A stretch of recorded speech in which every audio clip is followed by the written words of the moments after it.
مجھے اس کے کام کو دیکھ کر ایسی رغبت ہوئی کہ میں نے 8 دن تک اپنی تعمیری کام بند کر دیا اور شنبے کے دن اس کی تلاش میں نکلا۔ وہ اسی طرح بیٹھا ہوا قرآن شریف پڑھ رہا تھا۔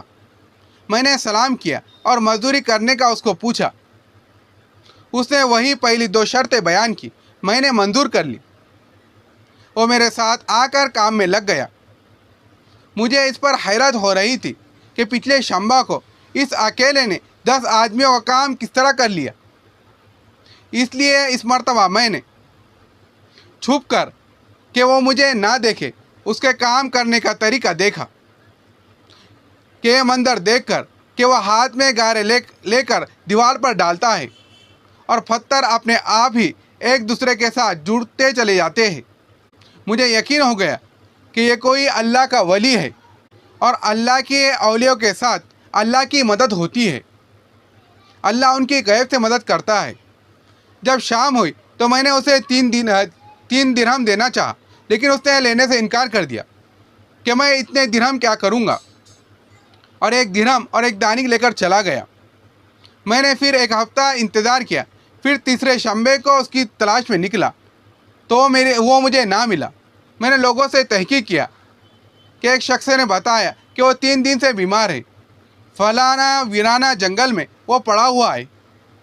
میں نے ایک شخص کو اجرت دے کر اس پر راضی کر لیا کہ وہ مجھے اس جنگل میں پہنچا دے۔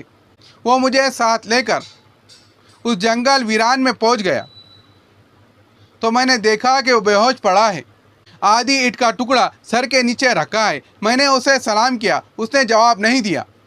میں نے دوسری مرتبہ سلام کیا، اس نے آنکھ کھولی اور مجھے پہچان لیا۔ میں نے جلدی سے اس کا سر اینٹ پہ سے اٹھا کر اپنی گود میں رکھ دیا۔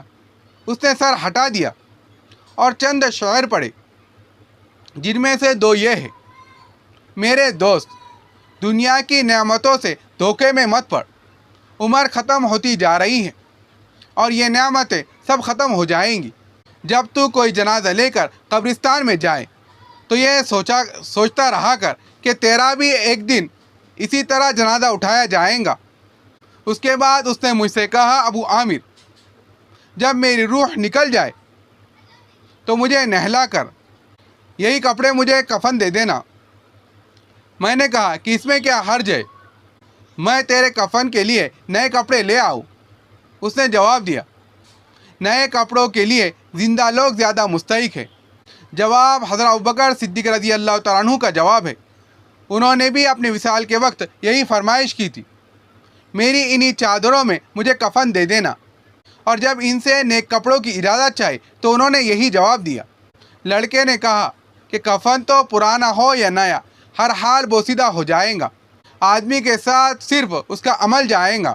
یہ میری لنگی اور لوٹا قبر کھودنے والے کو مزدوری میں دے دینا، اور یہ انگوٹھی اور قرآن شریف ہارون رشید تک پہنچا دینا، اس کا خیال رکھنا، خود انہی کے ہاتھ میں دینا، اور یہ کہہ کر دینا کہ ایک پردیسی لڑکی کی یہ نشانی میرے پاس امانت ہے، اور وہ آپ سے یہ کہہ گیا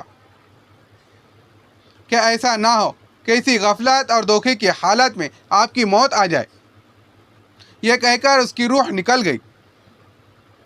اس وقت مجھے معلوم ہوا کہ یہ لڑکا شہزادہ ہے۔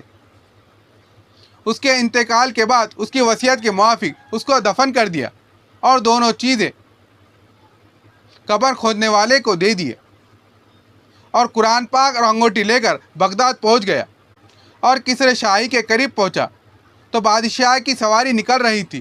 میں ایک اونچی جگہ پہ کھڑا ہو گیا۔ اول ایک بہت بڑا لشکر نکلا جس میں تقریباً 1000 گھوڑ سوار تھے۔ اس کے بعد یہ کے بعد دیگر 10 لشکر نکلے، ہر ایک میں تقریباً 1000 سوار تھے۔